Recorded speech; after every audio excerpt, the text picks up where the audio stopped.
আজ কয়েকদিন থেকে শরীরটা ভালো না, কোনো খাবারের রুচি আসে না। তাই ভাবলাম কি করি, গাছে কয়েকটা ঢেঁড়স খুঁজে পেলাম।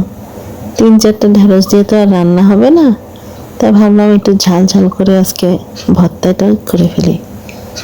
আসসালামু আলাইকুম, সকলকে স্বাগতম জানাচ্ছি শাহনাজ ব্লগ থেকে আমার নতুন আরেকটা ভিডিও আপনাদেরকে দেখার জন্য। আজকে বানাবো ঢেঁড়স ভর্তা, একটু ঝাল ঝাল।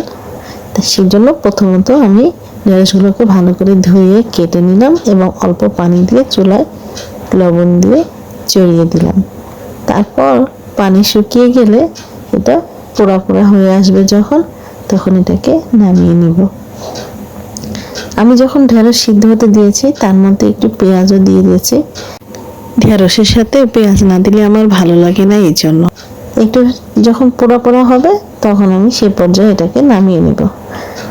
আর যেমন করে আমরা সবসময় ভর্তা বানাই সেই রকম ভাবে, আর নতুন কিছু না, সেই সাধারণ উপায়টাই অবলম্বন করে বানিয়ে নেব।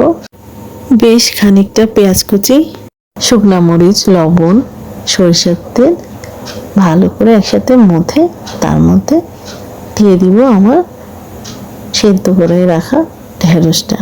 ভালো করে চটকিয়ে নিলেই রেডি হয়ে যাবে মজাদার ঝাল ঝাল ঢেঁড়স ভর্তা। গরম ভাতে কি স্বাদ, মুখে দিলেই একটা আলাদা অনুভূতি জেগে ওঠে।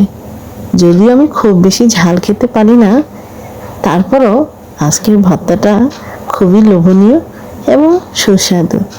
যে কোনো মানুষের খেলে খাবারের স্বাদ বহুগুণ বেড়ে যাবে। পেটের ক্ষুধাতে মনে হবে পেটের মধ্যে ইঁদুর দৌড়াচ্ছে। তাই কথা না বাড়িয়ে আজকে বিদায় নিচ্ছি এখানে। সবাই ভালো থাকবেন। আরও নতুন নতুন ভিডিও পাওয়ার জন্য আমার চ্যানেলটিকে ফলো দিয়ে রাখবেন। ভালো লাগলে অবশ্যই শেয়ার করে দিবেন। আল্লাহ হাফেজ।